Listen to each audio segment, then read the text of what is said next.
Friends, welcome to my YouTube channel Abhishek trick GK.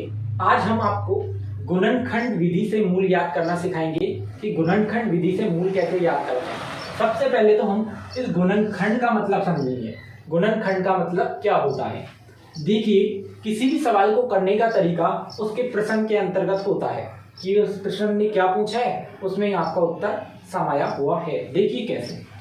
गुणनखंड का मतलब होता है, गुणन का मतलब सबसे ले तो उससे आएगा गुणा करना। क्या आएगा? गुणा करना। यहाँ पे गुणन पहले लिखा हुआ है तो हमको सवाल में सबसे पहले क्या करना है भाई? गुणा करना है। इतना हमें पता चल गया। ओके, फिर इसमें लिख रखा है खंड। खंड का मतलब होता है किसी भी संख्या को तोड़ देना है, उसका खंड खंड कर देना, मतलब तोड़ना। क्या? तोड़ना। इतना हमें समझ में आया कि गुणनखंड का मतलब होता है गुणा करना और तोड़ना। सबसे पहले उस समीकरण को हम क्या करेंगे? गुणा करेंगे और फिर तोड़ेंगे। तो सुनिएगा कि सबसे पहले हम सवाल नंबर 1 की यदि बात करें, इसकी सवाल नंबर 1 की यदि हम बात करें तो देखो, पहला सवाल हमारे पास है 2x² + 3x - 19 बराबर। ये एक समीकरण दिया हुआ है, ठीक है। ये एक द्विघात समीकरण है। द्विघात समीकरण वह समीकरण जिसकी अधिकतम घात कितनी हो? 2 हो, ठीक है। अधिकतम घात इसकी क्या है? 2 है। इसे क्या बोलेंगे हम? द्विघात समीकरण। अब इस द्विघात समीकरण के हमें मूल ज्ञात करने हैं, जो भी किस विधि से? गुणनखंड विधि से। आइए सीखते हैं कि गुणनखंड का मतलब होता है गुणा करना, ठीक है। तो इस गुणनखंड के अंतर्गत पहली और आखिरी जो संख्या है, पहली और आखिरी जो संख्या है उसको क्या करना पड़ता है? गुणा करना पड़ता है। क्या? गुणा करना पड़ता है। फिर क्या करना है सर? कि पहली और आखिरी संख्या को जब आपने गुणा किया तो 2 × 90 होता है और इसका उत्तर कितना आता है? 180। इतना समझ में आया कि जब हम पहली और आखिरी संख्या का गुणा करते हैं तो 2 × 90 बराबर कितना आता है? 180 आता है। Very good. यदि आप इस बात को समझ गए तो सुनिएगा, हमने सबसे पहले गुणनखंड में क्या सीखा है कि सबसे पहले तो आप गुणा करेंगे सर, फिर क्या करेंगे? फिर गुणनखंड में गुणा करने के बाद इसको तोड़ेंगे। जो आपकी ये आया है ना गुणा करने में मान, उसको हमें क्या करना है? तोड़ना है। तो तोड़ने की हमने एक ही चीज सीखी है। क्या? हमने गणित में किसी भी चीज का विभक्तीकरण यदि करना है किसी संख्या का, तो उसके लिए सीखा है अभाज्य गुणनखंड। क्या? अभाज्य गुणनखंड। कैसे अभाज्य गुणनखंड? कैसे सर? कि यदि हम 180 का अभाज्य गुणनखंड करें तो यदि हम इसमें किसका भाग दें? सबसे पहले 2 का। 2 नाम 18, 2 का दें तो 45, ठीक है। यदि हम 3 का दें, 3 एकम 3, 3 पंजे 15, वापस 3 का दें, 3 पंजे 15, और फिर अंतिम 5 आया तो इसमें 2 और 3 का नहीं जाता, इसमें कितने का जाएगा? 5 का। तो 5 एकम 5। तो हमने इस 180 को अभाज्य गुणनखंड के रूप में कैसे लिखा कि सर आपने 180 जो है उसको ऐसे लिख दिया। कैसे? 2 × 2 × 3 × 3 × 5। सर इससे क्या हुआ? कैसे टूटा? हमें समझाइए। 2 × 2 4, 4 × 12, 12 × 36, और 36 पंजे कितने होते हैं? 180 होते हैं। इतना आपको समझ में आया कि हमने सबसे पहले तो सर गुणा करना होता है गुणनखंड में, और क्या करना होता है? फिर इसको तोड़ देना होता है। और तोड़ना कैसे है? ऐसे 2 × 2 × 3 × 3 × 5। हर संख्या को इस अभाज्य गुणनखंड विधि के माध्यम से हम क्या करेंगे? तोड़ना सीखेंगे, ठीक है। हर सवाल में ऐसा ही होने वाला है। ओके सर, अब इसको हमने ऐसे तोड़ दिया तो फिर क्या होगा? अब सुनो, जब हमने इसको तोड़ दिया तो आप इतनी बात तो ध्यान रखिएगा, सर आपने पहली संख्या और आखिरी संख्या का गुणा किया तो ये बीच वाली संख्या का क्या रोल है? आपने तो पहली और आखिरी की तो बात कर ली, लेकिन इस बीच वाली का तो कोई रोल होगा। हाँ, इस बीच वाली संख्या का बिल्कुल बहुत इंपॉर्टेंट रोल है। हमें करना क्या है? जो इसके अभाज्य गुणनखंड हमने किए हैं ना, इसके 180 के, अब इसके अभाज्य गुणनखंडों को क्या करना है? ऐसे करना है, ऐसे जोड़ना या घटाना है कि उसका मान क्या आवे, 3 आवे। ये हर सवाल में होगा कि पहली और आखिरी संख्या को हम क्या करेंगे, गुणा करेंगे और उससे अभाज्य गुणनखंड करके उसको जोड़ेंगे या घटाएंगे कि उसमें बीच वाली संख्या का मान प्राप्त हो जावे। ठीक है, आइए देखते हैं क्या इस अभाज्य गुणनखंडों के द्वारा बीच वाली संख्या आई है। देखते हैं। 2 दूनी क्या होता है, 4, 3 तिया 9 और ये हो गया 5। ठीक है, ऐसी युक्ति ढूंढिए जिसमें, सुनो एक बात और सुनो कि सर ये जोड़ना है या घटाना है, इस बात में कंफर्म कर दो। आप एक काम करेंगे, हम केवल या तो जोड़ देंगे या घटा देंगे। तो सुनो, इसको कंफर्म कैसे करना है कि जो आखिरी संख्या हमारी 90 दे रखी है ना, कितनी दे रखी है, 90 दे रखी है। कोई भी आखिरी संख्या हो, 90, 110, 182, 180 कुछ भी हो, उसके आगे कौन सा चिन्ह है, माइनस का। किसका है, माइनस का। अगर यहाँ पे प्लस का होता तो क्या करते और माइनस का होता तो क्या करते, इसको सीखते हैं कि जो मैंने अभाज्य गुणनखंड किए हैं उनको हमें क्या करना है, इस चिन्ह की बदौलत हमें क्या करना है, घटाना है। उनको ऐसी युक्ति से घटाओ कि उसमें मान कितना प्राप्त हो जावे, 3 प्राप्त हो जावे। ठीक है, कितना प्राप्त हो जावे, 3 प्राप्त हो जावे। तो ऐसी युक्ति कैसी है सर, देखते हैं। हम ऐसा कोई दिमाग लगाते हैं इसमें कि इसका मान कितना हो जावे, 3 प्राप्त हो जावे। देखो 2 दूनी 4, 4 तिया 12, 5 तिया 15। तो यहाँ देखो 15 और यहाँ आया 12। तो यदि 12 और 15 को हम लें और उनको एक दूसरे में घटावे तो हमारे क्या 3 प्राप्त हो जाएगा। क्या देखो कितना प्राप्त हो जाएगा। सर आप ये बताइए कि आपने घटाया क्यों। मैंने कहा कि आखिरी जो संख्या है उसके पहले चिन्ह देखो आप किसका है, माइनस का है।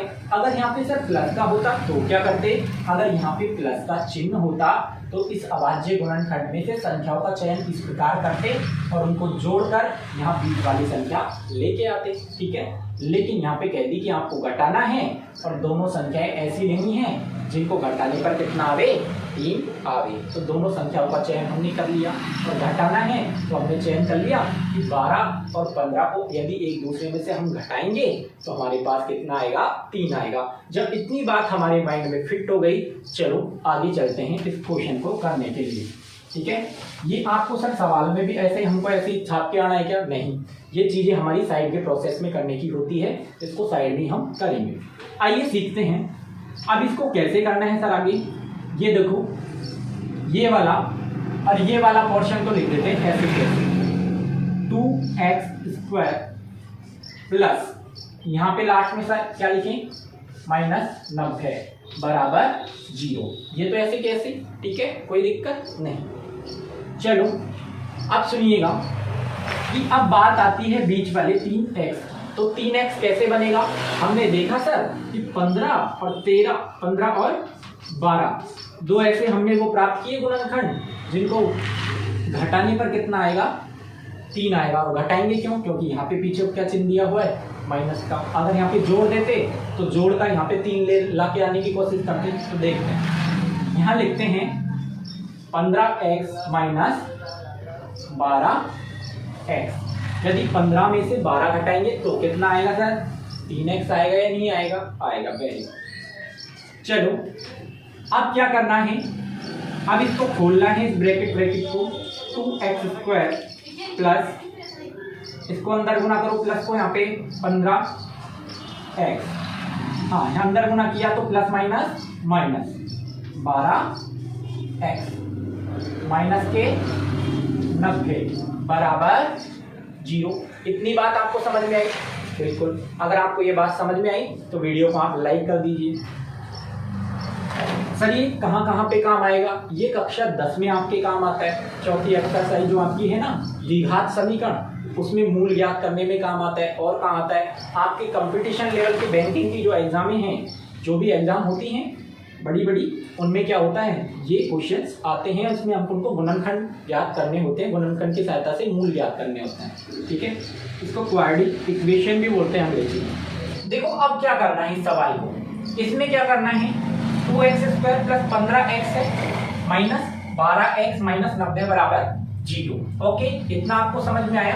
अब आगे देखते हैं। कि अब हमने इन दोनों को जोड़ों के रूप में लिख लिया कि 2x² + 15x ये एक जोड़ा, और दूसरा क्या है 12x - 90 ये एक जोड़ा बन गया। चलो सर अब इसमें क्या करेंगे, अब इसमें लेंगे हम कॉमन वो होता है जो अपने पास एक्स्ट्रा होता है, जो एक्स्ट्रा होता है उसको क्या करते हैं बाहर निकाल लेते हैं, उस विधि को हम क्या बोलते हैं कॉमन लेना। ठीक है, अब यहाँ पे देखिए 2x² + 15x आपको दिखाई दे रहा है, हाँ सर हमें दिखाई दे रहा है। ओके, तो यहाँ पे हम क्या कॉमन ले सकते हैं सर, आप x कॉमन ले सकते हैं। अच्छा चलो मैंने यहाँ पे x कॉमन ले लिया, तो अंदर क्या बचेगा 2, अंदर क्या बचेगा बताओ, 2x बचेगा या नहीं बचेगा, बचेगा सर बिल्कुल, प्लस यहाँ पे कितना लेंगे 15। ओके ले लिया। हाँ सर ये आपने कॉमन कैसे लिया, देखो यदि x को हमने बाहर निकाला तो इसको अंदर वापस गुना करो, x अंदर गुना करते हैं 2x² वापस यही आ गया, x को अंदर गुना करते हैं तो 15x वापस यही आ गया। तो मतलब ऐसी संख्या को हमें बाहर लेना है, कॉमन लेना है, जिसको अंदर गुना करने पर वापस वही संख्या प्राप्त हो जाए। ओके ये बात समझ में आई। चलो आगे माइनस, सर आगे क्या करना है, हमें यहाँ पे x कॉमन लिया, अंदर क्या है 2x + 15। सबसे पहले ये 2x + 15 उठा के ऐसे के ऐसे यहाँ पे टेक दो, लो यहाँ पे लिख दिया सर हमने 2x + 15, क्या लिख दिया 2x + 15 = 0। सर यहाँ पे ब्रैकेट में लिखा है तो यहाँ पे ब्रैकेट में लिखूँ क्या, हाँ लिख दो बिल्कुल। अच्छा अब यहाँ पे देखो यदि 2x + 15 किस संख्या से गुना करें कि ये 12 आ जाए, 6 से कर दो सर, यदि 6 से गुना करते हो तो 6 दूनी 12, देखो ऊपर वाली संख्या आ गई 12x। अच्छा तो 90 कैसे आएगा, 6 को इससे करो 15 छिकी 90। सर यहाँ तो माइनस का चिन्ह दिया, ये कैसे आएगा माइनस प्लस माइनस, क्योंकि ये माइनस की संख्या पूरी अंदर गुना होती है ना, तो माइनस 6 दूनी 12 माइनस 15 छिकी 90, तो ये आ गया ऊपर वाला सिचुएशन। अब देखते हैं आगे कैसे होगा सर, आगे बड़े ही सरल है। अब देखो ये दो संख्या जो आपको सेम दिखाई दे रही है उनमें से किसी एक का चयन कर लो। सर हमने कर लिया 2x + 15, वेरी गुड, आपने कर लिया, वेरी गुड, बहुत अच्छी बात है। फिर क्या करें कि सर यहाँ पे x - 6 है, इसको लिख लीजिए आप। चलो ठीक है, हर सवाल में ऐसा करेंगे क्या, हाँ बिल्कुल हर सवाल में हम ऐसा करेंगे, x - 6 = 0। ठीक है इतना समझ में। अब इस प्रकार गुणन में बराबर में 0 है तो इनको अलग अलग लिख लेंगे। अलग अलग कैसे लिखेंगे सर, ऐसे कि यहाँ पे हमें क्या करना है, देखो यहाँ पे क्या करना है दिख रहा है ना, इस 2x + 15 के बराबर में क्या लिखना है, 15 के बराबर में लिखना है 0। ठीक है, और 2x = -15 और x का मान आएगा -15/2। ठीक है, ये आ गया आपको कि सर ये कैसे किया, कि देखो यहाँ पर पक्षांतरण करके प्लस वाली संख्या बराबर वाली संख्या के साइड भेजेंगे तो प्लस वाली हो जाती है माइनस की। ठीक है ना, फिर सर इसके अलावा क्या है, ये क्या किया आपने, x = 15/2, बटे में 2 कैसे आया, कभी भी कोई गुणा में कोई संख्या हो और उसे बराबर वाली संख्या के साइड भेजना हो तो वो गुणा की संख्या हमेशा कहाँ जाती है, भाग में जाती है। इतनी बात आपको समझ में आई कि x का मान एक साइड 0 रखने पर तो आएगा -15/2। ठीक है ना, और x - 6 क्या है, x - 6 = 0 है, तो यहाँ पे आएगा x - 6 को इधर भेजेंगे तो कितना आएगा +6, तो दूसरा अपना आया 0। ठीक है, +6। ओके समझ में आया ये सवाल, उन्हें देख लीजिएगा। करा क्या है, सबसे पहले तो हमने पहली और आखिरी संख्या को गुणा करके ये पता किया कि इसको मतलब गुणा करके तोड़ेंगे तो क्या आएगा 3 आना चाहिए, तो गुणा किया तो हमने 2 और 90 को जब गुणा किया तो हमारे कितना आया 180। जब इसका हमने अभाज्य गुणनखंड किया तो 2 × 9 = 18, 45, 5 × 45, ठीक है, और 9 × 1 = 9, है ना। तो देखो 2 दूनी 4, 5 दूनी 10, 9 दूनी 18, है ना। ऐसे हमने तोड़ा तो इसको इस प्रकार हमें तोड़ना है कितना कि इसमें कितना आए 15 आए और 12 आए। ठीक है, तो इसमें और छोटा का भाग दे सकते हैं। यहाँ पे दिया तो 45 आया, 3 का दिया, 3 पंजे 15, 3 एकम 3, 3 पंजे 15, 5 और यहाँ पे वापस 3 का देंगे, 3 पंजे 15, 5 एकम 5, तो 5 दिया 15 और 2 दूनी 4 और 4 दिया 12 और 15। यदि इनको आपस में क्या करना है, इस चिन्ह में यहाँ पे क्या दे रखा है माइनस, तो इन दोनों को क्या करना है, घटा के क्या लाना है, 3 लाना है। यहाँ सर प्लस दिया होता तो क्या करते, इनमें ऐसी संख्या का चयन करते हैं जिनको यहाँ पे जोड़ने पर क्या आता, बीच की संख्या आता। ठीक है, यही हमारी कहाँ लिखेंगे, हम बीच में लिखेंगे, बाकी आगे की संख्या ऐसे कैसे ही लिखेंगे। जो यहाँ पे प्राप्त हुआ है ना हमें अवज्य गुणनखंड में, उसको बीच में लिखना है। सर माइनस का चिन्ह कैसे आया, ये आखिरी संख्या के यहाँ पे देखो माइनस का चिन्ह है, तो माइनस करके लिखना है। ठीक है, ऐसे हमने इस गुणनखंड को सीखा।